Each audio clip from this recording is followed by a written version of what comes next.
Muito obrigada. Primeiramente, cumprimento a todos. Primeiramente, os assuntos mais inerentes à Assembleia. Foi protocolizado um projeto de autoria coletiva dos deputados, com várias medidas para o enfrentamento do Covid. É muito provável que votemos, talvez até na quarta-feira, a emergência desse projeto, e se não forem decretados os feriados, poderemos até votar o mérito do projeto. Se o presidente entender por votarmos, ainda que se decretem os feriados, votaremos de toda forma. Eu até entendo que poderíamos votar na medida em que as nossas sessões têm acontecido de maneira virtual. Porém, essa parte administrativa não me compete.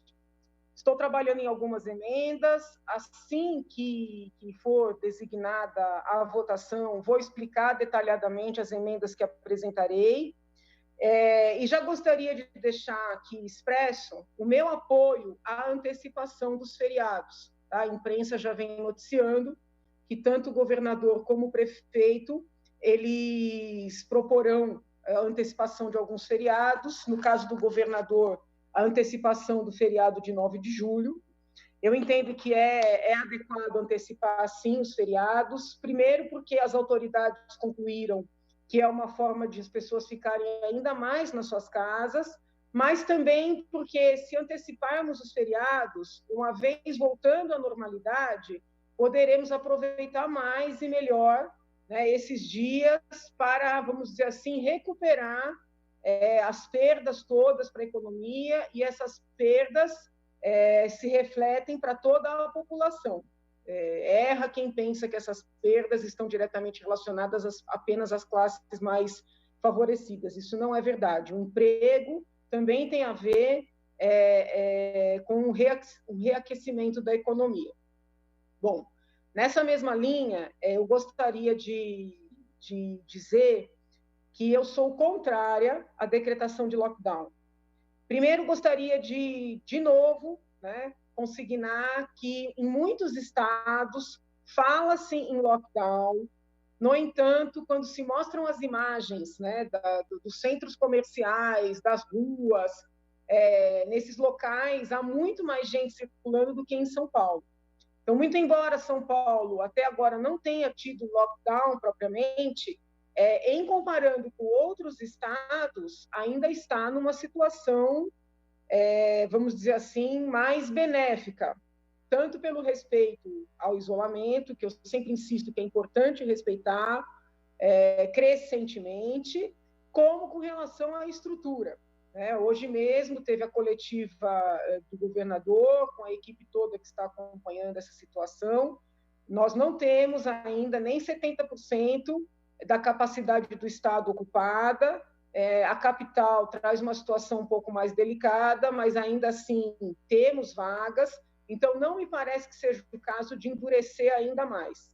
É importante reconhecer que a população está muito dividida, e eu tenho preocupações, né, de várias ordens. Preocupação número 1, que eu acho que já é um problema, né, a estagnação econômica. Se nós fizermos lockdown, isso vai se arrefecer. Mas a preocupação número 2, e eu acho até que ela é a maior das preocupações, diz respeito às muitas resistências que muitos grupos, muitas pessoas estão opondo até mesmo ao isolamento. Né? Nós temos tido aí manifestações, algumas mais emocionadas, outras menos. Já temos notícias de prisões. Não me parece que haja clima para decretar lockdown. E é importante que as autoridades tenham essa sensibilidade. Né? Eu temo que, em se decretando lockdown, haja algum tipo de reação e eventuais conflitos, e que isso venha a ser pior, né? Pior para a harmonia, para a tranquilidade que nós desejamos alcançar. Então, fica aqui registrado, né, o meu apoio ao isolamento, a minha disponibilidade a participar, né, da construção de um plano para uma abertura paulatina. Neste momento, a minha objeção à decretação de lockdown, e já antecipo o meu voto favorável, né, a trazer para esse período de isolamento todos os feriados possíveis, tá? Seja para que seguremos mais pessoas nas suas casas, seja para que, uma vez voltando à normalidade, possamos trabalhar nesses feriados, né, tradicionais, para reaquecer a economia, manter os empregos e assim por diante. Bom, então, ainda no âmbito estadual, né, essa era a primeira abordagem, mas também estamos trabalhando, hoje, inclusive, pela manhã, tivemos reunião de bancada, estamos trabalhando a LDO, né, apresentaremos várias emendas, né, na condição de bancada, na LDO, acho até que eu já comentei isso aqui, mas para que as emendas impositivas, né, indicadas pelos deputados, sejam direcionadas diretamente para as pastas beneficiadas, se a emenda da educação, que vá para a educação, se a emenda da cultura, que vá para a cultura, sem precisar passar pela Secretaria de Desenvolvimento Regional, tá? Porque isso gera burocracia, isso atrasa a distribuição. Então, nós vamos apresentar uma série de emendas, inclusive esta. Comparando a LDO do ano passado com a LDO que veio para casa este ano, percebemos também dispositivos que dão maior liberdade para o chefe do executivo, sem ter que passar pelo crivo da Assembleia. Então, a bancada vai emendar também esses dispositivos. Houve um consenso hoje, né, dos colegas que participaram da reunião, que foi chamada com antecedência, que nós emendaremos a LDO para restringir o uso de dinheiro público em publicidade. Aliás, em consonância com o que eu venho e muitos colegas de bancada vêm defendendo também. Tá?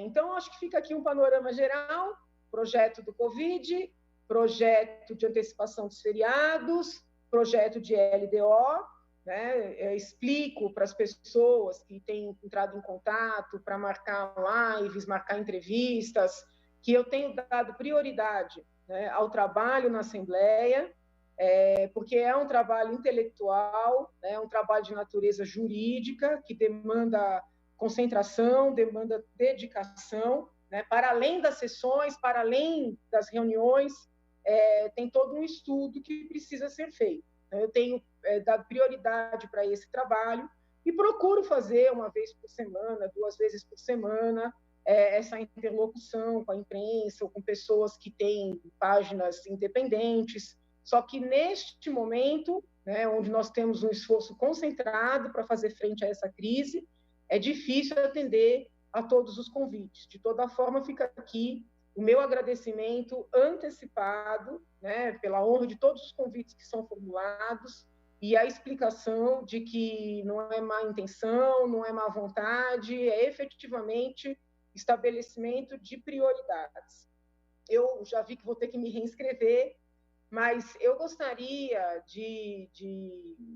é tão difícil falar isso, mas de respeitosamente, né, pedir algum cuidado com relação à indicação do novo ministro da Saúde, né?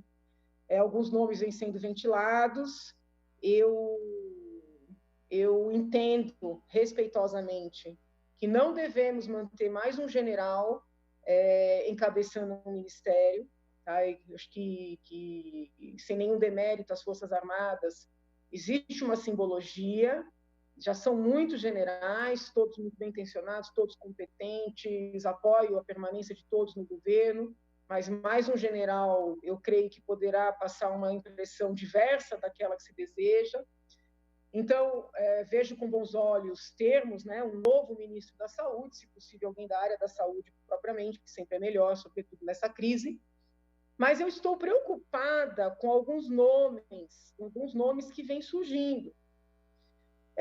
Não por saber de nada que desabone as pessoas, não é isso, mas porque existem alguns precedentes complicados. Eu vi que o meu tempo está encerrando, eu vou abrir a minha próxima fala me manifestando sobre isso, tá? Tentando explicar o porquê da minha preocupação. Agradeço por enquanto, já cumprimentando os colegas que falaram na sequência.